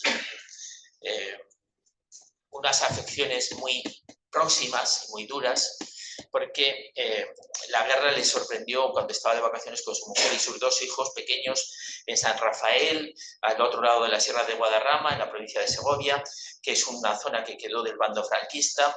Enseguida llegaron los soldados por el hotel, el chalet donde estaba con su familia y con su hermana y demás, y entonces él era un hombre conocido y lo que hizo fue pasar con un amigo la Sierra de Guadarrama por la noche para incorporarse al bando republicano. Estuvo luchando en el frente republicano, incluso pues, luchando con armas. Hay un artículo de Sender, porque era capitán, donde explica cómo se utilizan las granadas, por ejemplo, ¿no? Bueno, pero le dijo a su mujer, bueno, si no vuelvo en unos días, lo que puedes hacer es irte a Zamora, que era su ciudad. En Zamora es una ciudad tranquila, allí te van a proteger, no va a pasar nada y demás. Entonces ella se fue a Amparo Barallón, se fue a Zamora, y en Zamora cuando llega ya se ve que han matado a un hermano, que han apresado a otro, que lo matan al poco después. Ella quiere salir, quiere pedirle un visado, la identifican, la detienen y el 11 de octubre la matan, la fusilan. Sender pensaba que la habían fusilado por ser su mujer. Luego se ha estudiado más el proceso y en ningún momento se dice que Amparo Barallón fuese la mujer de Sender. Él tuvo toda su vida el sentimiento de culpa porque decían, la han matado a ella porque no me podían matar a mí, pero parece que no. La familia de Amparo Barallón pues ya estaba marcada políticamente allí, y entonces eso fue un poco el motivo fundamental, ¿no? Bueno, y también en Huesca pues matan a su hermano Manuel, que era el hermano preferido. Pasamos la siguiente. El hermano que venía detrás había sido alcalde republicano en Huesca en un par de veces. En ese momento era concejal. También lo detuvieron, era un hombre que pensaba que no tenía nada que ocultar. Le dijeron, váyase, Manuel, váyase porque lo están buscando. Él dijo, pues yo no tengo nada que ocultar. Lo detuvieron y también lo mataron más o menos los mismos días que a Ramón Acín. Bueno, entonces Sender está haciendo la guerra los primeros 6 meses de 1936 hasta que le llega la noticia de que han matado a su mujer y que la Cruz Roja tiene a sus hijos. Entonces, gracias a la Cruz Roja Internacional, recupera a sus hijos en el sur de Francia. Todo esto lo cuenta en un reportaje muy interesante, muy crudo, que es Contraataque, que son los primeros 6 meses de la guerra de España, tal y como los vive él. Y entonces ya pues, se retira un poco del frente, va a cuidar a los hijos y enseguida, pues cuando va terminando la guerra, se tiene que exiliar. Se tiene que exiliar como otros muchos autores. Casi todos los autores aragoneses del momento, de cierta importancia, estaban en el bando republicano. Por lo tanto, todos se exilian, pasan por la cárcel. Unos se exilian al principio, otros se exilian más tarde. Y el Ildefonso Manuel Gil, por ejemplo, que había estado en la cárcel de Teruel, pues pudo estar aquí en España hasta 1962, que es cuando decide irse voluntariamente, hace un exilio voluntario, ¿no? Pero vamos, todos los autores que hemos visto antes, Ángel Sanblancat muere en México, Felipe Alaiz muere en París, Gilbert, el autor de Eutebo, fue protegido por una familia en Madrid, porque él había pasado muchos carnés de la CNT para que la gente no fuera fusilada, y entonces vivió casi oculto en una familia, con una familia bien de Madrid, hasta 1949, que es cuando muere, ¿no? Bueno, entonces pasamos en el exilio, pues bueno, Sender se aleja del comunismo, tiene un conflicto con Lister en la guerra civil, en lo que es la defensa de Madrid, y ese es el inicio un poco de su alejamiento progresivo del comunismo, pero él piensa, como otros autores, que era perseguido. Él pensaba que estaba en las listas negras de Stalin y parece que tenía algún motivo para pensarlo, ¿no? Entonces empieza a respirar cuando muere Stalin en marzo de 1953. Sender escribe en los periódicos del exilio, pero no escribe ningún artículo político hasta después de marzo de 1953. Y entonces es cuando se vuelve a reencontrar con los anarquistas y vuelve a publicar en periódicos anarquistas de México, a partir de 1954, 1955 y demás, ¿no? Bueno, y este recorrido, que parece que es personal de Sender, es un recorrido también internacional. Muchos compañeros de viaje en aquellos años, después de la Guerra de España, después de empezar a conocer las purgas de Stalin, se van alejando progresivamente del comunismo. Se van alejando, como digo, con dificultades. Y es el caso pues, de André Gide, de Albert Camus, de Paul Nizan, de George Orwell, etc., ¿no? Bueno, y esto es lo que le pasa también a Sender. Y cuando llega al exilio, Sender sigue escribiendo. Hay otros autores, Benjamín Harness, que también era un aragonés, un poco mayor que Sender, llega al exilio y parece que pierde la inspiración. Lo que hace, según dicen sus estudiosos, es básicamente repetirse. Pero Sender, bueno, pues tenía esa naturaleza de escritor tan honda que empieza a descubrir México como motivo de inspiración, ¿no? Y escribe varias obras de pasamos y en México hay una serie de autores aragoneses que incluso, vamos a la otra, que incluso publican una revista que se llama Aragón entre 1943 y 1946, de la que salen 5 números. Estaba dirigida por José Ramón Arana, un autor que tuvo muy buena relación con Sender. José Ramón Arana es el autor de un libro, una novela corta magnífica, El cura de Almuniacet, y se publicó en 1950, en una colección que dirigía el propio Arana, que se llamaba Aquelarre, y en esa misma colección publica después Sender Requiem por un campesino español, 3 años después, en 1953, que es una novela muy parecida, muy inspirada en la primera de José Ramón Arana, ¿no? Pues José Ramón Arana fue un hombre muy activista, muy interesante, muy interesante. Había nacido como José Ruiz Borao. José Ramón Arana era seudónimo, en Garrapinillos en 1905, y se descubrió sobre todo como escritor ya en el exilio, como poeta, como narrador, pero sobre todo también como ensayista y como periodista, que además tiene pues unas reflexiones muy profundas en los periódicos que dirigió, primero Aragón y luego Las Españas, etc. En Aragón pues le daban un lugar de privilegio a Benjamín Harness, ahí en la primera portada ya aparece Benjamín Harness. Bueno, bien, y Sender está en México, está en México hasta 1942, pero ya era un autor muy conocido, era un autor muy traducido, que podía vivir de los derechos de autor, y él dice que ayudó a bastante gente porque cobraba de Alemania, cobraba de las traducciones en inglés, etc. En Rusia, la Unión Soviética dejó de traducirle en 1938. Que es el momento en que rompen definitivamente. Hasta ese momento se traducía casi todo lo suyo al ruso, ¿no? Dice Sender que se lo traducían pero que no le pagaban. Pero en cualquier caso, en 1938 dejan de traducirle, ¿no? Pero bueno, él era ya un autor muy conocido. Tan conocido que la esposa del presidente de los Estados Unidos, Eleanor Roosevelt, le ayuda a entrar en Estados Unidos en 1942. Él está 3 años en México, pero ve que, bueno, allí el exilio español está dominado por los comunistas y además ve que no puede salir adelante económicamente. Funda incluso una editorial, pero tiene muchos problemas económicos. Y además ha dejado a sus hijos en Estados Unidos. Con una amiga, Julia Davis, que también era de una familia buenísima de Estados Unidos, hasta el punto de que su padre había sido candidato demócrata a la presidencia de los Estados Unidos en 1924. Era una mujer que no tenía hijos, que había leído a Sender, que lo fue a buscar cuando llega al puerto de Nueva York, y que le dice, bueno, pues deja a los hijos mientras tú consigues el visado, yo me encargo de ellos y demás. Y eso que era una cesión transitoria se convirtió en una adopción definitiva. Y eso los hijos, como veremos, pues no se lo llegaron a perdonar nunca del todo. Bueno, entonces allí consigue ser profesor de universidad y encuentra una estabilidad económica, política, ideológica que no había conocido hasta entonces, y es el periodo donde publica sus obras más importantes, seguramente, ¿no? Bueno, pasamos. Bien, pasamos a la siguiente. Bueno, y en 1952 tiene también un encuentro muy importante con un autor aragonés de Bonanza, que es Joaquín Maurín.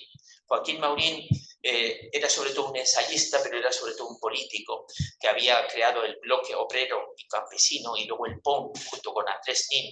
Era un antiguo marxista, pero heterodoxo, cada vez más perseguido por la ortodoxia soviética y cada vez más denunciado, más castigado. Lo echaron de la Internacional Comunista y en la guerra pasó 10 años lo detuvieron y pasó 10 años en las cárceles franquistas. Parece que tenía familia influyente, sobre todo un tío cura que fue el que le ayudó. Bueno, y entonces llega a Estados Unidos, que es donde estaba su mujer y su hijo, y crea la American Literary Agency, agencia literaria americana, que lo que hacía era distribuir artículos y ensayos de autores en español en todos los periódicos de habla hispana de América, desde Nueva York hasta el sur. Y entonces, enseguida, entra en contacto con Sender, le dice, los dos somos ribereños del Cinca, no nos hemos visto nunca, pero sabemos quiénes somos. Usted sabrá quién soy yo y yo sé quién es usted. Y hay una correspondencia magnífica porque se hicieron entrañables amigos. Decía Sender que había sido su mejor amigo, y entonces gracias al trabajo de Maurín, Sender distribuyó centenares de periódicos por toda la América hispana. Y gracias a eso fue muy conocido, se metieron sus libros, fue un impulso enorme el que conoció en ese momento. Bueno, desde 1952 a 1982, que es cuando muere, sigue escribiendo en todos los periódicos de la época. Pasamos y, bueno, en Estados Unidos se vuelve a casar con Florence Hall, que era su traductora en parte, y gracias a eso puede ser ciudadano americano. En la época macartista, cuando se persigue el comunismo, también fue semi-denunciado como antiguo comunista, y es cuando él se declara más anticomunista para que no lo echen, etcétera, ¿no? Bueno, y regresa a España.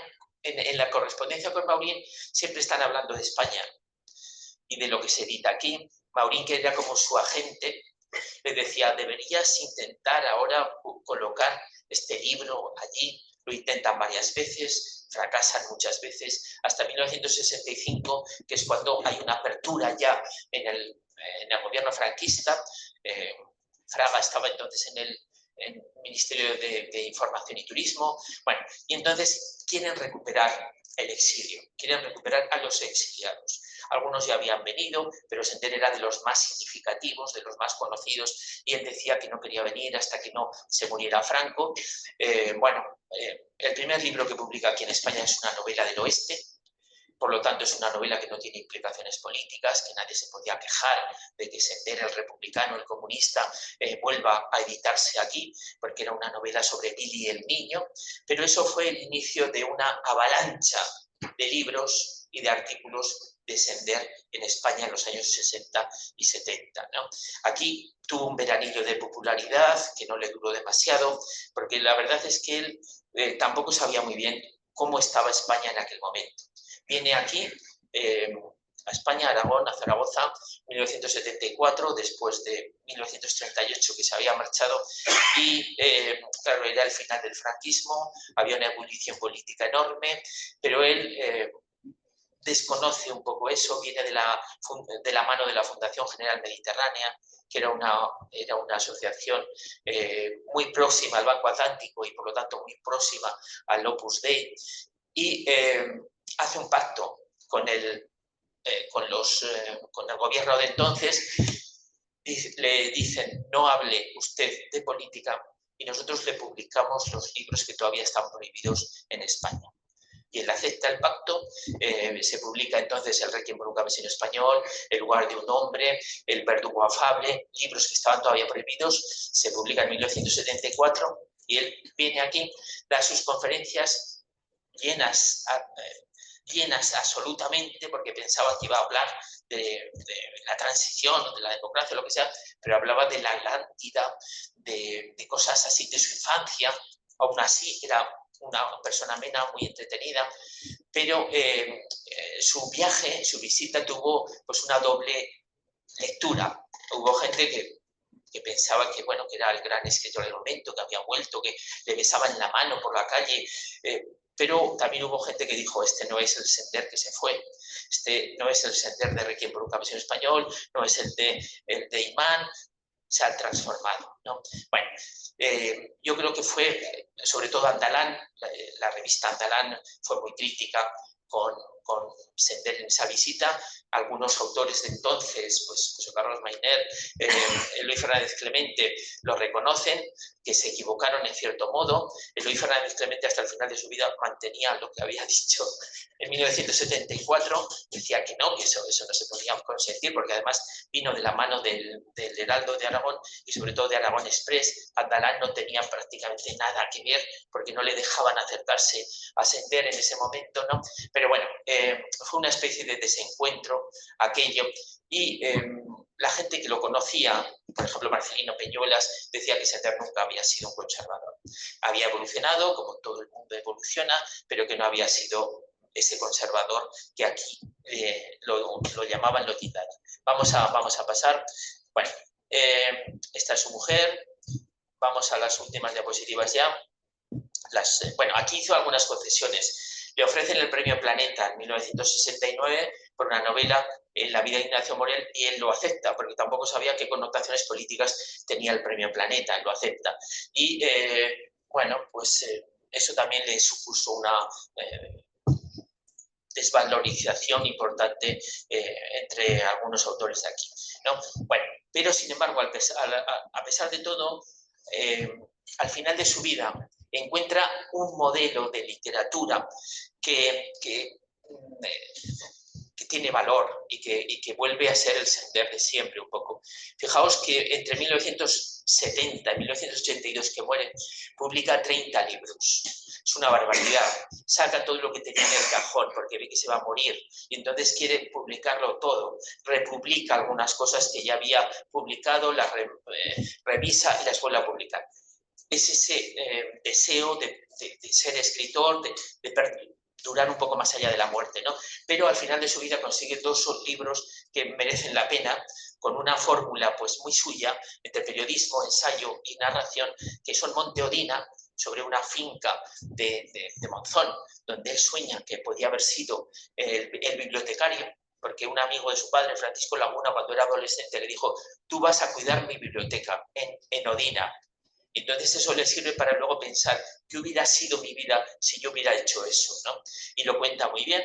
Y luego también otro libro que es totalmente simultáneo al momento que muere es álbum de radiografías secretas, también muy interesante. Bueno, y tuvo 2 hijos. Ramón, que todavía vive en San Francisco, es un músico muy conocido, ya tiene sus años, y su hermana, que fue Andrea Sender Barallón, que murió recientemente, era monja protestante, pero que era un apoyo fundamental para su padre. Dice que era quien primero leía sus obras y que si le decía esto no, pues no lo publicaba, ¿no? Bueno, necesitaba la crítica de su hija. Y luego tuvo otro hijo, que es el último, sí, Manuel, con una mujer con la que estuvo durante la guerra, Elizabeth Altuve, que también se casó, pero se separó enseguida. Y Manuel aún vive en el sur de Francia, vino hace poco a Huesca, hace 4 o 5 años, y no sabía prácticamente nada de su padre. Nos contó que lo había visto en realidad una vez, aunque su padre le pagaba los estudios, le escribía cartas, le decía que se portara bien, etcétera, pero realmente se habían visto una vez, ¿no? Bueno, entonces vino aquí, quiso recuperar un poco la historia familiar, con bastantes despistes, no sabía quién era su tío, Manuel Sender, al que debe su nombre, bueno, pero quiso, pues eso, conocer su padre, conocer la historia familiar y ver cómo se entendía a su padre aquí. Los dos hijos, Ramón y Andrea, en un vídeo que hizo Eugenio Monesma, hacen una videoconferencia. Entonces ella vivía en Nueva York y él vivía en San Francisco, hacen una videoconferencia, están hablando de su padre, y dice que su padre había sido un gran novelista, pero que como padre había sido un desastre. Y que, bueno, pues no le perdonaban en el fondo eso de que los hubiera abandonado en una adopción dulce, porque era una familia rica que los quiso, etcétera, pero ellos querían haber estado más con su padre. Su padre decía que los había dejado ahí porque peligraba su vida, pensaba que lo podían matar realmente y que no quería que sus hijos pasaran otra vez por un trago como el de la muerte de su madre y en este caso de su padre. Así que bueno, es un autor que merece la pena. Si no han leído Requiem por un campesino español están de suerte, o porque pueden leerlo, En lugar de un hombre, El rey y la reina, y otros muchos autores que tuvieron relación. José Ramón Arana, tampoco hemos podido hablar de él, pero también es un autor que merece mucho la pena.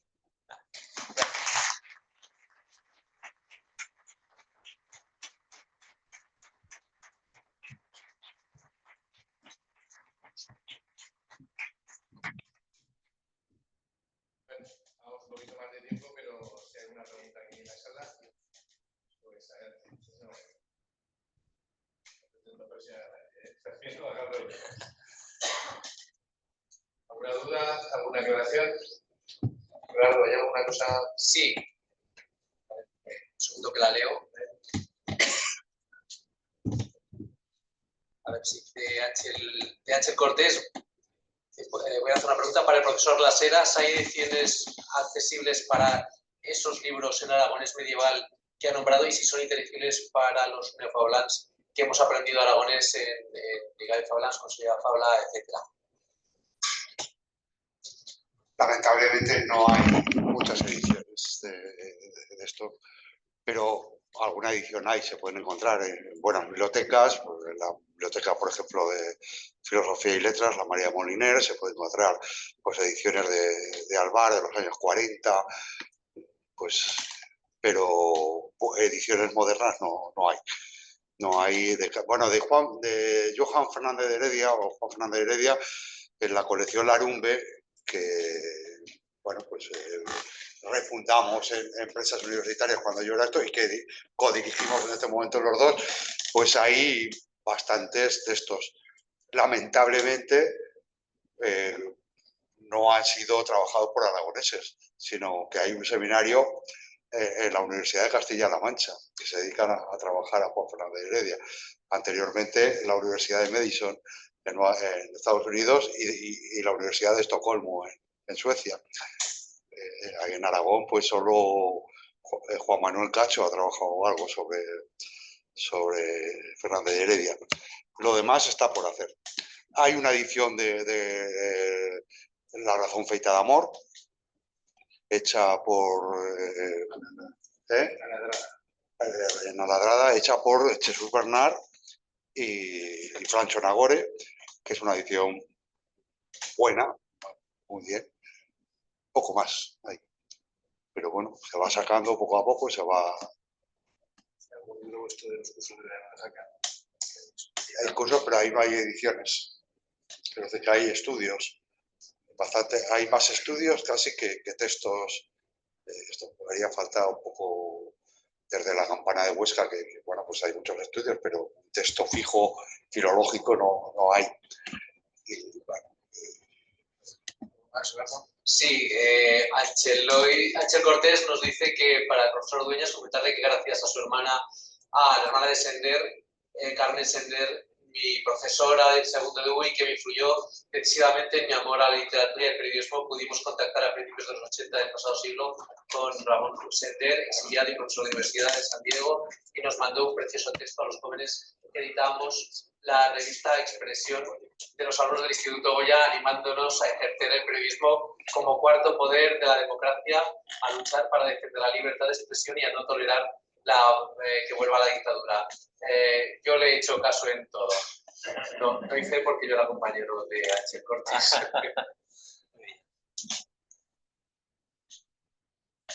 Vale. Bueno, pues muchas gracias. Si no hay nada más, como Muchas he dicho, gracias. la semana que viene tenemos la sesión sobre antropología aragonesa, exactamente identidad aragonesa, la antropología social, la cultura popular y las tradiciones, con Carmen Gallego, profesora de la universidad, y Ángel Sancho, que es el presidente del Instituto Aragonés de Antropología. Un tema muy interesante, poco conocido. Tengo una duda. Me había propuesto alguien que si estas sesiones últimas, nos quedan 2 del mes de junio, podría ser, o se podría hacer a las 8 en lugar de las 7:30 por lo que alarga el día y demás. Les pregunto aquí a ustedes. ¿Mejor? ¿Les da igual? ¿Les da igual? Pues bueno, pues ya fíjense en la convocatoria si finalmente a las... Le hemos bajado, ¿eh? Le hemos bajado... Ya. O sea, funciona bien, menos mal. Bueno, pues muchas gracias a los profesores Dueñas y Pérez, y gracias también a nuestros patrocinadores, que ya se lo saben de todos los días. Muchas gracias. Enhorabuena.